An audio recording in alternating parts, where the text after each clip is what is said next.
Well, hello everyone. It's me, Dr. Neita, and I am back. I am so excited to be here. I'm so excited to see you. And look, I have a great show planned this evening. Yes, I do. Yes, I do. And I'm so excited. I got everything all out of order, but that's okay. We're going to just jump right in. Look, this week we are talking to college students and recent college grads. So look, if you have a college student, if you're a parent, a grandparent, an auntie, an uncle, if you are a recent college grad, you need to see this episode. If you are a current college student, you need to be here. So look, jump on live with us. You can hit us on Facebook. You can send notes to us on YouTube. But I have a great show planned tonight. So look, without further ado, I am going to introduce our very special guest.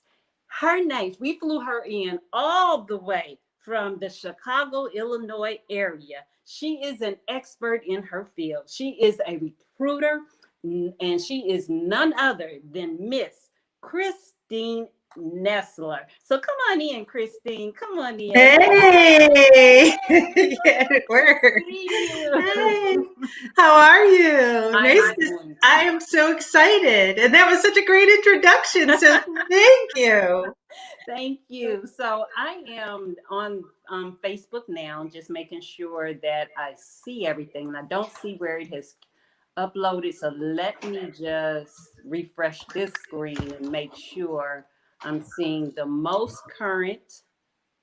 And it's thinking. And then we can go ahead and get started. So Awesome. with that, let's see.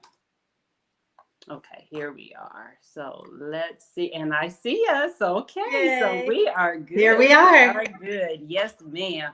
So look, Kristine, please introduce yourself. Tell us a little bit about you. Who is Kristine Nessler?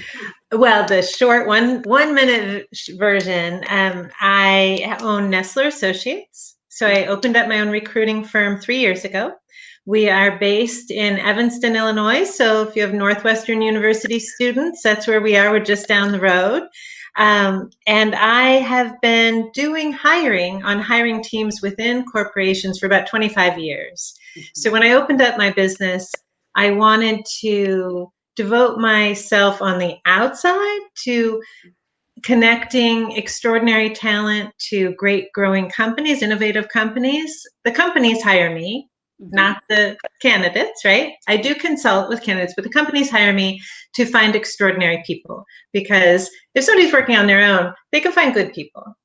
But it takes actually a little extra time to find extraordinary.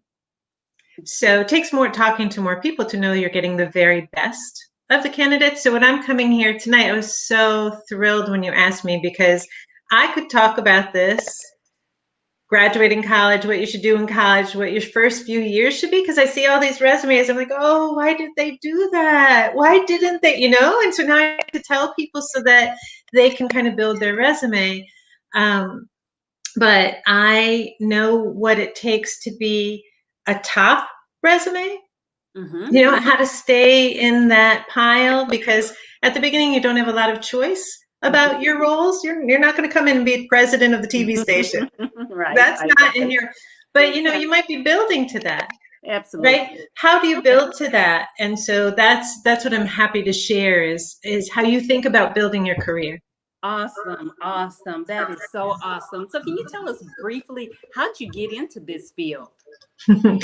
I moved, I'm from Chicago, but I moved to New York, and I lived in New York for 20 years, worked in Manhattan for 17 of those. And I was selling buttons in Chicago, and I was selling clothing buttons, not, political buttons. Okay. And they asked me to open up a wholesale place in Manhattan. Okay. So I started out, this is back in payphones with quarters and a phone book. Oh, wow.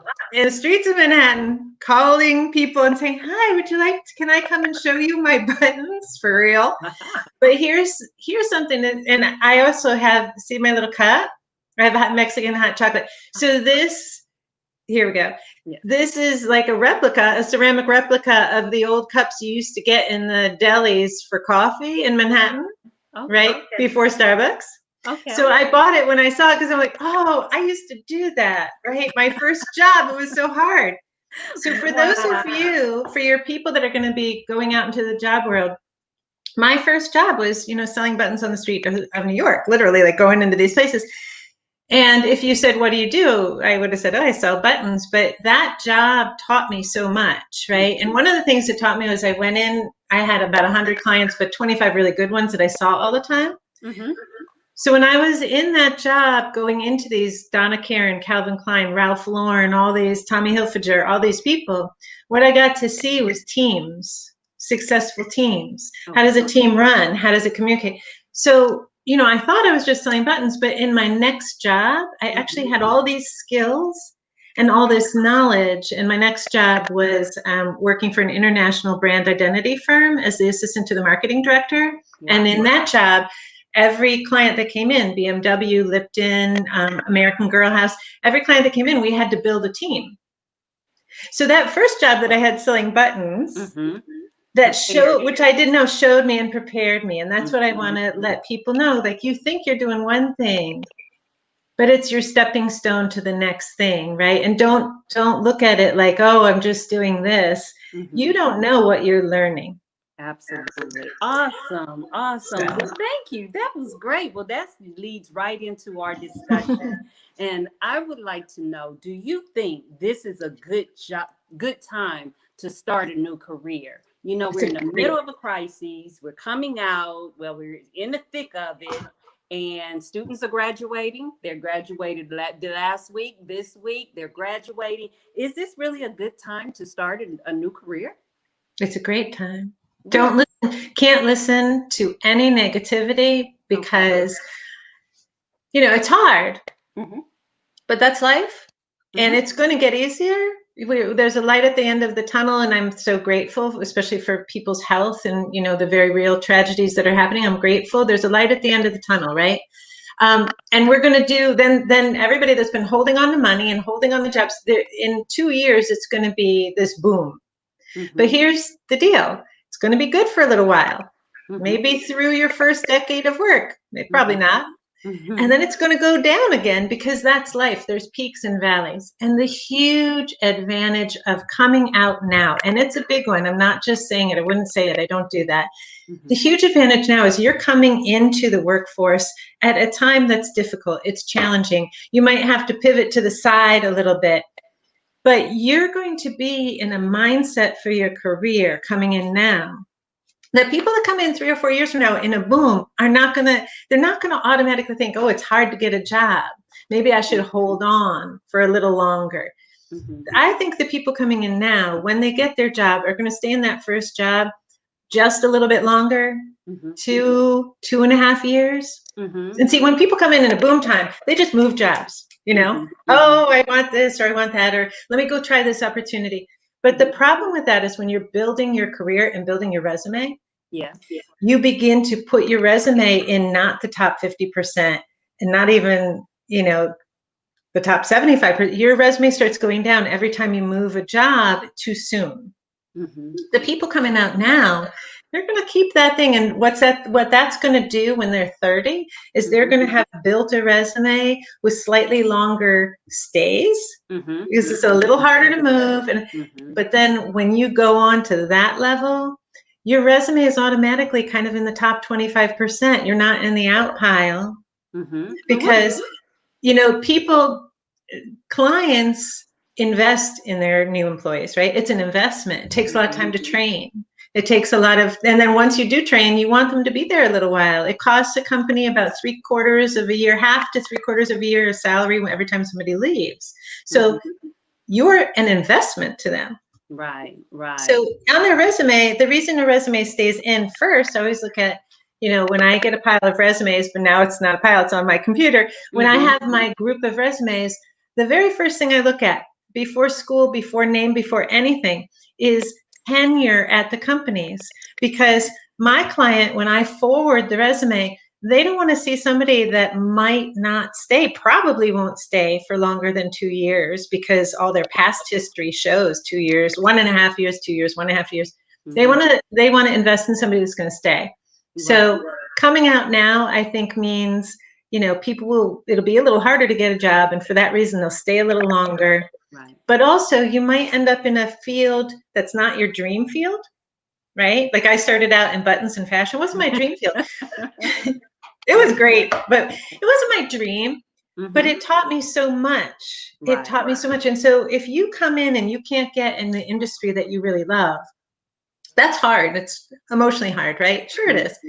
But whatever you gain from a side place, you're going to bring that information into your other place. So that's another huge advantage of this time. It might force you into another place. Right. And there's gold in there. Absolutely. So there's no bad time. There's no good time. Any day that you graduate college is a great day. Absolutely.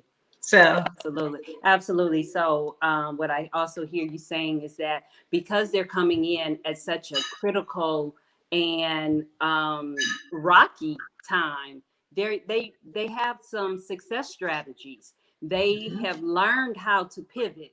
They've learned, these graduates right now, they've learned how to have the whole carpet, rug, and floor snatched from up under them, and they thrived anyway, and they completed their goals. So here they are. They have this skill set, and they can go into the workforce, and they can pivot, they can move, they can learn new things, they can thrive, they can survive. They did how much of their college during a pandemic, and they graduated. This is going to be one of the most extraordinary group of people that has ever graduated college. And I think certainly the kind of people that I work with, they know that. Absolutely. Excellent. Thank you. So can we talk a little bit about the difference between the job you want and the job you need immediately out of college? Because a lot of students, think that okay, I have my degree, I graduated cum laude, and I am ready to, I'm the VP at least. I want to be a VP. So can you talk a little bit about, jobs the job you want versus the job you need? Yeah, the job. So you are wonderful. I mean, you graduate college in a pandemic. You are wonderful. So you should that's how you should feel about yourself, right? Sure. And if you find yourself in a job that 3 years in, they're still not listening to you or valuing you, then move on. Don't sacrifice your career by moving on too soon. But move on. Yeah, definitely you should value yourself and value the talent you bring. So I'm never going to disparage that. But I will say that every year extraordinary people graduate and they're still in the jobs. They're still there. You're not going to walk right in because that's not how it goes.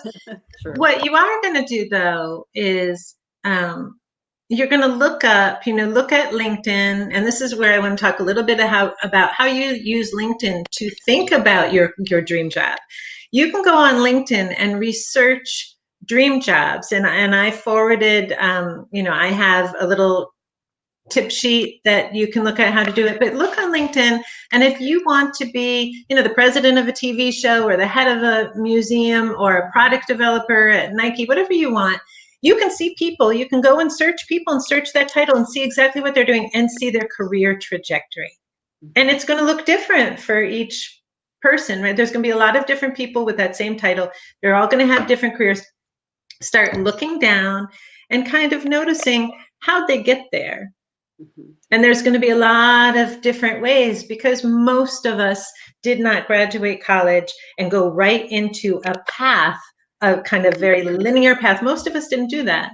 That's not exactly what it is. And that's good for American business, right? It's very good to have different ideas coming in. So you take the job that you can get, and I needed that job. I needed to sell buttons, right? I needed a job. I couldn't wait for the dream job. That's okay, because I learned a whole lot of stuff. So when you're in, you will learn. And what you want to focus on is if you can't work in the industry that you want to, let's say you love hospitality, This is going to be a challenging time to get a job in the hospitality area right now. That's just the bottom line. You might be able to do it, but it's going to be challenging. Mhm. Also know that there are a lot of people out of work in the hospitality area that are willing to take less money than they would have been willing to 2 years ago. And so that's another reason it's going to be hard. But I want you to hold on. I want you to breathe. I want you to be excited. Don't worry, because 2 years from now, it's going to be hard to get us out of a restaurant. We are all going to be in those restaurants. So it's going to change. But so while you wait to get into the industry you love, right? You can gain those same skills in another industry, and they are transferable. So maybe you're going to go into sales and marketing. If you're thinking about events in a hotel, a great side would be to do sales and marketing in another industry, because sales and marketing are key to events in a hotel. So if you know that, you want to look at what in your dream area, what are the tasks that you'll be required to do that they want you to know, and just find those same kind of tasks, those same skills that you can learn in another area.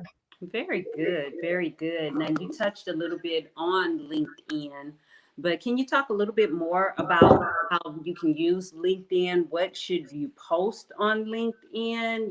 Is that the time to post your favorite restaurants and a great meal that you just cooked? Is that the platform to do that? No. So what you can use LinkedIn in a variety of ways. You don't have to be an Uber user of LinkedIn for it to be really helpful to you. First, LinkedIn has become important because of the number of candidates that use it well. Mhm. So when in hiring, everything is graded on a curve. So if there are 10 applicants and nobody uses LinkedIn, LinkedIn's not important. The problem is you don't know who the other applicants are. And there's so many other great applicants that are using it well. And so you do need to have a standard good LinkedIn. So I would say you want to, it's LinkedIn is like an electronic business card for yourself, but even better because it gives you an opportunity to tell what you want to do in the future, right? So it's terrific. You want a photo. Do not use your cap and gown photo. That's for Facebook and your grandma. Those are the people that want to see your cap and gown, because you're not applying to be a graduate. You've already graduated, right? So you want a picture on LinkedIn. You want your face to be really big. So you want from shoulders up to just above the top of your head. You want a smile on your face, your eyes big. Because when I do a search on LinkedIn, the first search is 50 names that show up, and your photo is about, I don't know, half an inch big. It's small. So you really want to be able to see you. You don't need a professional shot. I would never waste money on that for LinkedIn. If you have it, great. But you just need somebody, a family friend, to take a photo of you in a nice top. If you're going into a career that is really a suit career, maybe legal or finance, then definitely wear a suit for men and women. It helps, right? That it shows that you understand the environment that you're going into. Most of us don't need to wear a suit anymore. So just a simple top, white top, just a plain background, right? That's all. So have that photo, have your name, and then in the about section, because you can edit it, you want to start, and I would say start in college. You want to start putting in bullet points of skills that you have. And so maybe some of the skills would be things you've done while you volunteered in college. If you haven't worked, if you have a job, definitely put in the skills you're learning through that job. And really any job, if you're in the library in college, you're learning a lot of skills there, especially time management if you're working while you're going to school. Put time management as a bullet point, right? As a recruiter, if I see somebody has worked or volunteered while they've gone to school, I know that people are managing their time in a very efficient way. So put that in there. Okay. The other way that you can use LinkedIn or should use LinkedIn is you should start connecting to every one of your parent or family friends, adults that have jobs in fields that you want to do, right? Or that work with fields that you want to do. So definitely use your space on LinkedIn to message people and ask to speak to them. The other thing you can do, people do this with me somewhat regularly. I'm always happy to talk. They reach out and say, hey, I'd love to talk to you. I'm looking for a job in whatever field. Now, If I can give them advice, I talk to them. If they're in tech, that's not my area, so it's not actually going to help them. But then I will say, hey, here's a tech recruiter that I think could really help you. Most recruiters want to know the great talent in the area. They'll give you 5 minutes, and in that 5 minutes, we can give you a lot. So Right. don't hesitate to reach out to recruiters and to HR people. Most people will not respond to you. You don't need to worry about that, right? Because if you reach out to 10 people and one person responds, that's the person you want to talk to anyway. Absolutely. Absolutely. And that's really funny because just this week I received an invite of someone who said he was being intentional in his connections, and he would like, and we what happened, we were in a workshop together earlier in the week, or maybe even at the end of last week. And then he reached out to me and said, look, I'm being intentional in my connections, and I was wondering if we could just chat for a little while. And we set up a Zoom meeting, and we talked for a good hour, and I was able to share some things with him, give him an encouraging word, and it was a great connection. It's been a great connection. So yeah, absolutely. LinkedIn's perfect for that. And I have an 18-year-old that's doing the college application process right now. I always encourage him, reach out to people. What do you want to do? And ask them, he knows a little bit what he wants to do. He's kind of, arts fields are interesting. I'm like, reach out to people in the arts field and say, hey, I'm graduating high school. What'd you do in college? Yeah, right? absolutely. And he got 2 amazing professors, one in California and one in New York. And they responded to his requests and talked to him on the phone. Cool. Now, he didn't contact 2 people. He probably contacted 50. That's okay. That's okay. Yes. So that's how you use it. And that's a great tenacity and follow through is important for any job. So you're just teaching yourself tenacity and follow through when you're out there kind of reaching out to people and it's a little scary. It's a good thing to do. Absolutely. So you mentioned a little bit earlier a term about making the first look category. So when you have a pile of resumes, and and even in my job, I'll get 120 applications for a particular position, and everyone is qualified to apply for this position. How does a person stand out when it's on a computer, and there's 120 names and there's 120 resumes to look at? How does a person get their information to stand out so that they can be in that, what you called a first look category? So there's 2 parts to this answer.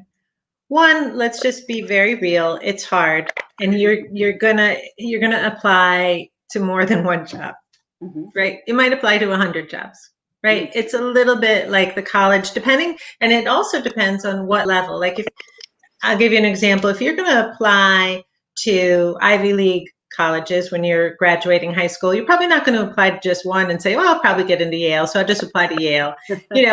It's a long shot, right? Right. So you probably apply to a bunch of schools. Meanwhile, if you're going to community college, you're just going to apply to that one because that's an easier in. So same thing with the jobs. What kind of job are you going for? If you're going for a real plum first kind of job, then you're probably going to have to apply to a lot more, right? Don't get discouraged. Right. It's just the numbers. Right. Having said that, what is happening now, and it's a disservice to everybody, is people upload their resume, one resume, and then they click very easily, like easy apply on Indeed, and their resume gets thrown out to every place that they click. But the problem is your resume often should be tailored to the job that you're applying to. That's right. Yeah. So this is how I would say to look at it. Your resume, you have a standard resume, whatever it is. And I spoke to this amazing person today. I should have asked if I could give a shout out to him, but I didn't, so I'm not going to. But he worked at Google for 10 years, right? And now he's going for the next level up. And at Google, he had 4 different titles, and it was up and up and up, right? But so the job he applied to, his resume, and this is why I want to talk to him. I said, first, because I love great people. I said, first, I think you're great. I love your resume. Second, you're not going to get this job you applied for because you're not in the top category. You haven't had all the experience yet. Mm-hmm. But if you have 5 minutes, I'd love to talk to you because I really want to help you with your resume. It's not saying how great you are in the way that you need to if you're going for these jobs. And what his problem was his resume was a great resume. It had all these amazing skills. Mm-hmm. But he was applying for chief diversity officer, right? Now he worked in HR, Mm-hmm. so he had a lot of it, but he needed for each title, and he had worked in diversity and inclusion for 8 years, Right. but he had also done a bunch of other things, of course. Right.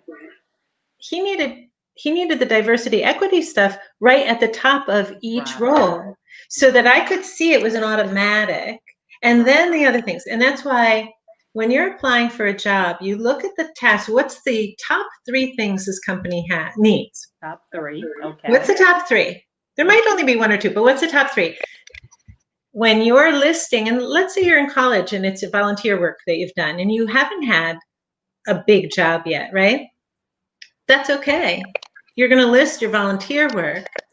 And in your volunteer work, what did you do that relates to the 3 things that are the most important to this job that you're applying for? Okay. You want to make sure, if you have 8 bullet points that you worked on, you want to make sure the top 3 bullet points are related to that exact job. Makes sense. So you're going to tweak your resume with almost every job you're going into just by moving things up, because when I get off this phone, I'm looking at resumes, right? Because I'm on the phone all day.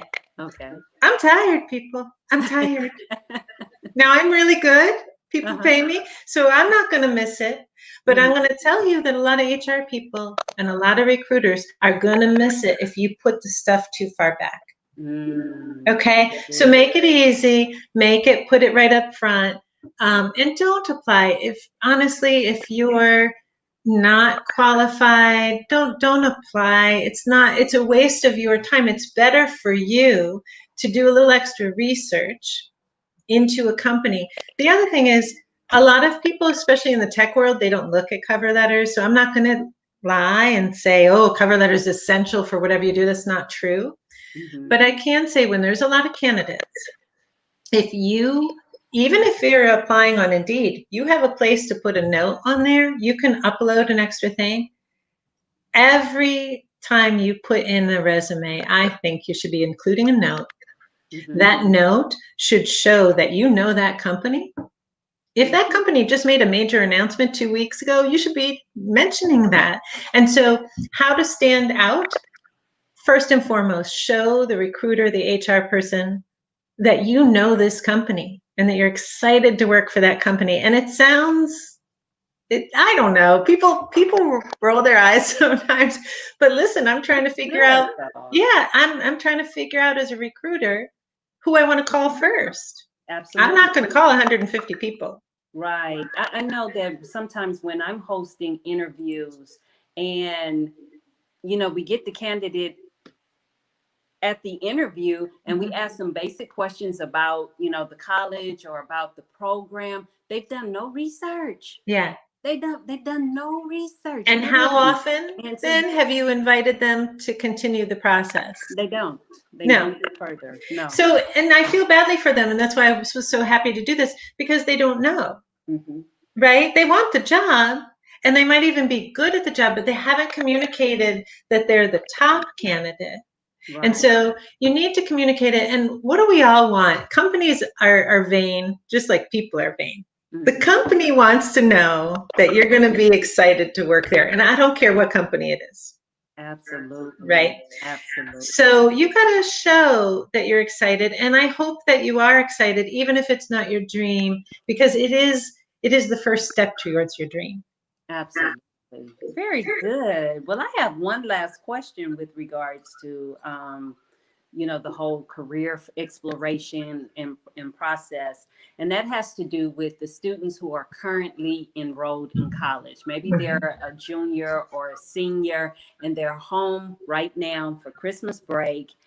what should they be doing? What experience should they be adding to their college experience outside of going to class, outside of going to frat parties and everything like that? Outside of all of that, what else should they be doing to prepare for life after college? So there's two quick things. Mm-hmm. One, your relationship with your professors is very similar to your relationship with your future bosses. Come on. And if your professor is giving you information that there's something that you could improve on, do it while you're in school.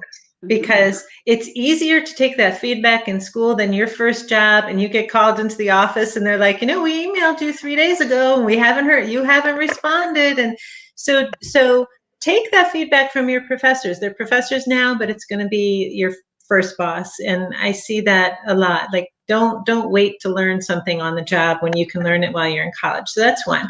Two, look at those jobs that you're probably going to get, and this is a great time. Talk to your parents, start being excited, start looking at LinkedIn, start looking at Indeed, and pay attention. Let's say you're a sophomore or junior, pay attention to the tasks of those first jobs. What are the tasks? What are they asking your recent graduate to do? So it could be social media marketing, or it could be budgeting. There's probably volunteer opportunities at your college that will give you an opportunity to learn some of these skills already. And for sure, when I see volunteer opportunities, some of these things are big jobs, even though they're volunteer at college. If you're volunteering on the annual fundraiser and you're doing the budget or you're doing the social marketing, you can get real skills that really matter, and I know they matter. So look, if you've already done 2 years of social marketing because you did it freshman year and sophomore year, ask to do the budgeting. Might not be your favorite thing, but kind of change it up, because I'll see that on a resume and see, oh, here's a person that wants to learn the whole thing. And you can do that in college and it will make a difference. Absolutely. I'm so glad you said that. And I truly hope my daughter is paying attention and she's watching today, because she has done some incredible things this semester at her university through a club that she's involved in. And I'm, trying to encourage her to, add that to your resume. So will you speak to her just really quick? Yes, add it to your resume. I talk to people sometimes, and I'll call them and I'll be interviewing them, and they'll mention something. I'll be like, this is not on your resume. Why was this not on your resume? But also in LinkedIn, it should be listed. And I gave you on the sheet that I gave you, I want everybody to be able to get it. I messaged a friend of mine. There you go. I messaged a friend of mine that's a recent graduate. She's been out for a couple years. And I was like, oh, I know her. I know Aubrey. She's gonna have it going on for her LinkedIn profile. So she said yes, that I could share her LinkedIn profile. She said, thank you for the compliment. If you look at Aubrey lists all her volunteer work from high school on her LinkedIn profile. And I assume that she has it on her resume too, right? So you can look at Aubrey's, and there's nothing big and fancy. You don't need to be fancy. You're just communicating what you've done. And that's true for LinkedIn and true for resume. Can I also say, don't put your photo on your resume. Don't do that. Somebody needed to hear that. People do it all the time. Say it again. Don't put your photo on your resume. Go to, Google Docs or whatever kind of thing you want. Get just a humble, plain template. Because I'm tired, and it's going to be 9:00 at night. I'm looking at these resumes, and I just want to know, what have you done in college for your volunteer thing? What skill set matches the skill set that my client needs? And I want to match you. I do. I want to find you. I want to match you. I want to match what you love to do to this job. So don't put all the fancy type. And goodness, somebody just put something in light gray, and I was like reading it, like, oh my God, I can't read it. It was pretty. Yeah. Could have been wallpaper on like your dining room, would have been lovely. Wow. It was not a good resume. Wow. What's Aubrey's last name so we can look her up on LinkedIn? Aubrey, it's on there on the page, but let me look really quick. Okay. Wolford. Aubrey Wolford. And she is in Chicago, because there might be other Aubrey Wolfords. Okay. Yeah, it's the LinkedIn Aubrey Wolford. Okay. I read it when I Yeah, I think it's a helpful one for people to look at because they can see how simple it is. Mhm. It's not fancy. Also, in the about section, what do you love and what's your why? Mhm. What's your Absolutely. why? We talked about that recently about your why, knowing your why.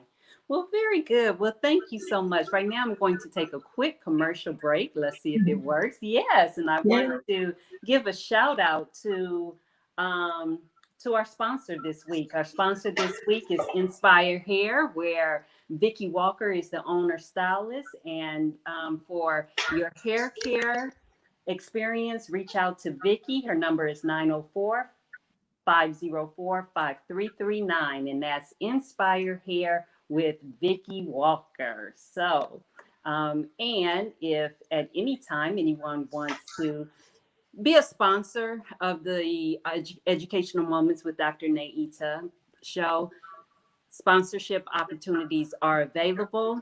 And at the end of the video, you will see how to reach me. You can always email me, but I'm just so glad to be back because I have had a bout with some health issues. I've had surgery, then I caught a virus. Oh my goodness, I didn't catch COVID, thank goodness, but Thank goodness. different virus, and right after a surgery it was not fun. So I am so happy to be back. So, and Kristine, I'm so glad that you were here for my welcome back I'm so episode. grateful that, thank And your you. passion and your experience is just awesome. So I do thank you. So before we close out, Kristine, is there any last minute tips or word of inspiration, encouragement that you would like to give to current college students, high school students, parents, anybody? Yeah. Encouragement. What I say, because I speak to a lot of people, right? A lot of college, a lot of Northwestern students, and Northwestern students and other students, they're all, they hear all this nonsense. Mhm. You got to get the right internship. You got to get the right first job. You got Yes. to get the right, it's just nonsense. Mhm. Don't worry. Don't listen. Everybody's going to be stressed out for you because they love you. They love you. So they're going to be stressed out. I'm stressed out over my son in the other room, but just, get away from that and know that there's business is cyclical. It's going to go through high times and low times, Right. and it's going to turn around. It just always does, right? I lived in Manhattan in 9/11. I lived in Manhattan, lost my job in 2008 in the finance industry with 100,000 people a month losing their job, Wow. right? But here I am. Yes. Here I am. Yes. So you're going to be fine. You're going to have an amazing career if you pay attention to your heart and work hard. You will. I can guarantee you will have an amazing career. So don't worry. Just breathe. And I know it's hard to say, but it's hard to live. But appreciate the journey, and you're going to be fine. And don't listen to any negativity. Awesome. Well, I appreciate you. Thank you again for being Thank on the show. you. Thank you for sharing your nuggets, your words of wisdom. So I will post, information. Can you tell people how to get in contact with you? Yeah, it's Nesslar Associates, www.nesslarassociates.com. I'm on LinkedIn, so Kristine Nessler. There's not a lot of Nesslers, so that's kind of easy. And my email is knessler@nesslarassociates.com. I do want to say you can't come to me and say, can you find me a great job? That's not how it works, but people ask me every day. But I do really, if somebody messages me on LinkedIn or emails me, if I can't give them 5 minutes, of course I can. I can give you 5 minutes. Right. I won't be able to get you a job, but I'm happy. I love to talk about this. So you're more than welcome. Just reach out, and you also you have students. I get a lot of teachers and people that reach out and say, I have this amazing student. What should I say to them? So I'm always available for that. Awesome. Well, thank you again. And you have Yeah, a wonderful, wonderful weekend. Thank you, Kristine. thank you.